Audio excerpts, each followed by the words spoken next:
સુરતમાં ઉંદરા railway station પરની ઘટના મામલે રેલ વિભાગ એક્શનમાં આવ્યું છે। પશ્ચિમ રેલવેના અધિકારીઓ સુરત આવવા રવાના થયા છે। ગઈકાલની ઘટના બાદ રેલ વિભાગે કડક આદેશ આપ્યા છે। ચોક્કસ વ્યવસ્થા સુનિશ્ચિત કરવા આ આદેશ અપાયા છે। જીએમ અને સીપીઆરઓ ઉંદરા સ્ટેશનની મુલાકાત લેશે। વેકેશનમાં મુસાફરોની સંખ્યા વધતા અફરાતફરી મચી હતી। ભીડ વધતા પોલીસે લાઠીચાર્જ કર્યો હતો।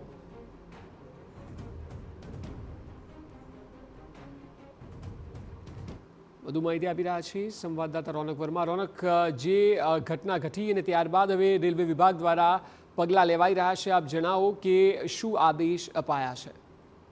બિલકુલ ગઈકાલે જે પ્રકારે સુરતના ઉધના રેલવે સ્ટેશન પર જે અફરાતફરીનો માહોલ સર્જાયો અને તેના કારણે પોલીસે પણ ક્યાંક ને ક્યાંક લાઠીચાર્જ કરવાની ફરજ પડી હતી। તે બાદ હવે પશ્ચિમ રેલવે વિભાગ છે તે એલર્ટ થયું છે અને જે અધિકારીઓ છે, જનરલ મેનેજર આ ઉપરાંત સીપીઆરઓ વિનીત અભિષેક છે તે મુંબઈથી સુરત તરફ જવા માટે રવાના થઈ ચૂક્યા છે। ન માત્ર એટલું પરંતુ પશ્ચિમ રેલવે તરફથી સ્પષ્ટ આદેશો આપવામાં આવ્યા છે કયા કારણોસર આ પ્રકારની અફરાતફરી સર્જાઈ। અને ન માત્ર એટલું પરંતુ વેકેશનને કારણે જે દર વર્ષે થતી પ્રક્રિયા છે તેનો અંદાજ હતો જ કે આ પ્રકારે શ્રમિકો છે તે પોતાના વતન જઈ શકે છે, તો શા માટે આ પ્રકારનું સ્થિતિનું સર્જન થયું તે તમામ જે રિપોર્ટ છે તે તૈયાર કરવા સૂચના આપી છે। જે પ્રકારે પ્રાથમિક વિગતો મળી રહી છે, હાલ જે પરિસ્થિતિ છે તે કાબુમાં છે અને ભીડને નિયંત્રણમાં લેવાનો પણ પૂરેપૂરો પ્રયાસ છે તે લેવામાં આવી રહ્યો છે। પરંતુ ગઈકાલે જે અફરાતફરી સર્જાઈ તેનું મૂળ કારણ સુધી પહોંચવા અને રેલવે વિભાગને આગામી દિવસોમાં આ પ્રકારની ઘટના ન થાય તે પ્રકારે ચોક્કસ પગલાં લેવા માટે જે અધિકારીઓ છે તે સુરત પહોંચી રહ્યા છે।